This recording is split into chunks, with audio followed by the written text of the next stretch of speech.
Hello everyone, welcome करता हूं मैं अपने YouTube चैनल ग्रामर सीखो में। आज का वीडियो फ्रेंड्स बहुत ही इंपॉर्टेंट है और इसमें हम समझेंगे सेंटेंस के बारे में। अब आप सोच रहे होंगे कि सेंटेंस तो बहुत ही इजी टॉपिक है, ऑलरेडी हमें आता है। नहीं दोस्तों, सीखने के लिए देखिए बहुत कुछ है। आज आपको मैं बताऊंगा कि सेंटेंस कहते कैसे हैं और काइंड्स ऑफ सेंटेंस के बारे में पढ़ेंगे। बहुत ही सिंपल है लेकिन उतना ही टेक्निकल है। ऐसी कई चीज़ें हैं जो आप नहीं जानते हैं। काइंड्स ऑफ सेंटेंस पढ़ने से पहले हमें लगता है कि हमें ये तो जान लेना चाहिए कि सेंटेंस किसे कहते हैं। फ्रेंड्स, आप सेंटेंस ऐसे ग्रुप ऑफ वर्ड्स को कह सकते हैं जिसका कुछ मतलब हो, जिसका कुछ मीनिंग निकल रहा हो। तो आप ये कह सकते हैं एक group of words, if it shows some sense then it is called sentence. क्या हमेशा ग्रुप ऑफ वर्ड्स को ही सेंटेंस बोल सकते हैं? ऐसा बिल्कुल नहीं है।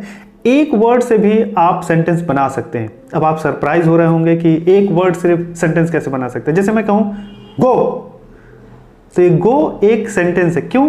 क्योंकि यहां पे मैं कहना चाहता हूं कि तुम जाओ, तो मैं गो से रिफ्लेक्ट कर रहा हूं गो। अब गो तो ऐसे देखा जाए सिर्फ एक वर्ड है, एक शब्द है गो, ग्रुप ऑफ वर्ड्स तो है नहीं, सिर्फ एक वर्ड है गो।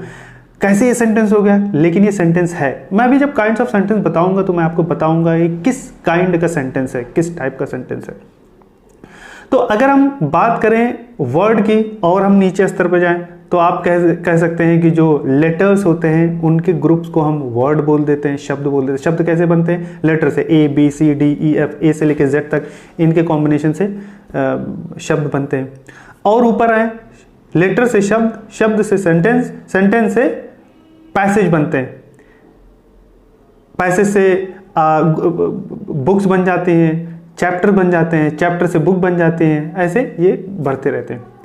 अब हम आते हैं काइंड्स ऑफ सेंटेंस पे। तो हमारे पास चार टाइप के सेंटेंस हमेशा होते हैं। काइंड्स आपको ध्यान में रखना है। एक होता है असर्टिव सेंटेंस। असर्टिव सेंटेंस उसे हम कहते हैं जिसमें हम कोई इंफॉर्मेशन दे रहे हैं, हम कोई इंफॉर्मेशन मांग नहीं रहे हैं, हम कोई इंफॉर्मेशन ले नहीं रहे हैं या जानना नहीं चाहते। We are just asserting something, we are just confirming something. Affirmative sentence में हम बोलते हैं, इसको हम बोलते हैं असर्टिव सेंटेंस। तो आप सिंपल कह सकते हैं I am going to my house, so just I am giving information. अगर मैं कोई इंफॉर्मेशन दे रहा हूं सेंटेंस, तो इसका मतलब वो असर्टिव सेंटेंस है। इस टाइप के सेंटेंस होते हैं। I am going to my home, my shirt is white, the colour of my shirt is white. इस तरीके के सेंटेंस को हम असर्टिव सेंटेंस कह देते हैं। दूसरा आते हैं इंट्रोगेटिव सेंटेंस। इंट्रोगेटिव सेंटेंस में हमेशा हम कोई इंफॉर्मेशन चाहते हैं, यानी कि आप अगर कुछ इंफॉर्मेशन लेना चाहते हैं कि इस इंसान का नाम क्या है, तो जाहिर सी बात है आप एक उसको सेंटेंस बोलेंगे। क्या बोलेंगे? आप बोलेंगे व्हाट इज योर नेम, यानी कि you want to get some information from that person. क्या इंफॉर्मेशन? आप उसका नाम जानना चाहते हैं। आप नाम जानने के लिए आपको एक सेंटेंस बोलना होगा जिसको आप कहते हैं इंट्रोगेटिव सेंटेंस। तो कोई भी ऐसा सेंटेंस जिसको बोलने से आप ऐसे प्रतीत हो कि आप कुछ इंफॉर्मेशन निकलवाना चाहते हैं, उसको हम इंट्रोगेटिव सेंटेंस कहते हैं। देखिए दोस्तों, मुझे मालूम है कि आपने कॉलेज में और 10th 9th क्लास की ग्रामर में आपने यही पढ़ा होगा, जिसके स्टार्टिंग में क्या, क्या, क्यों, कैसे आए, उसको इंट्रोगेटिव सेंटेंस है। लेकिन हमें कॉन्सेप्चुअली जानना है। इंग्लिश में भी हमें कॉन्सेप्चुअली जानना है। ठीक है, हाउ ओल्ड आर यू, तो it means it is a interrogative sentence, यानी कि इसमें एज पता करने के लिए एक सेंटेंस बोला जा रहा है। यानी कि आप कोई इंफॉर्मेशन जानना चाहते हो, उस इंफॉर्मेशन जानने के लिए आप सेंटेंस बोल रहे हो। इसके रूल्स रेगुलेशन, कैसे इंट्रोगेटिव सेंटेंस बनते हैं, व्हाट का इस्तेमाल कैसे होता है, डज का इस्तेमाल कैसे होता है, कितने टाइप्स के सेंटेंस होते हैं, ये सब हम सारी बातें जानेंगे नेक्स्ट वीडियो में।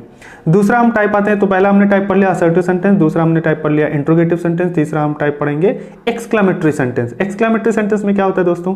एक्सक्लेमेटरी सेंटेंस में एक आश्चर्यचकित वाली बात होती है ना। तो कोई भी एक्सक्लेमेटरी सेंटेंस है जिससे आप आश्चर्य प्रतीत कर रहे हो, सरप्राइज हो रहे हो, है ना, या बहुत दुखी हो रहे हो, या बहुत सैड फील कर रहे हो, उसको रिप्रेजेंट करने के लिए आप कोई सेंटेंस बोलते हैं, तो उसको एक्सक्लेमेटरी सेंटेंस कहते हैं। जैसे व्हाट ए बैड न्यूज़, यानी कितनी बुरी समाचार है। तो आप अपने सौरों को या आप अपने दुख को प्रतीत कर रहे हो उस सेंटेंस से, तो ऐसे सेंटेंस को हम एक्सक्लेमेटरी सेंटेंस बोल सकते हैं। व्हाट ए शेम, यानी कितने शर्म की बात है ना। हाउ डिस्गस्टिंग, यानी कि कोई चीज़ बुरी है उसको आप डिस्गस्टिंग बोल रहे हो, हाउ डिस्गस्टिंग, ये एक्सक्लेमेटरी सेंटेंस है। ये सारे टाइप्स के एक्सक्लेमेटरी सेंटेंस बोले जाते हैं। लास्ट आप चौथा कह सकते हैं, फोर्थ काइंड्स ऑफ सेंटेंस कह सकते हैं इंपरेटिव सेंटेंस। इंपरेटिव सेंटेंस में क्या होता है? आप किसी को कमांड देते हैं, आप किसी को ऑर्डर देते हैं, उसको हम इंपरेटिव सेंटेंस बोल देते हैं। रिक्वेस्ट कर रहे हो, प्लीज़ टेक दिस पेन, या please give me this pen, ये इंपरेटिव सेंटेंस है।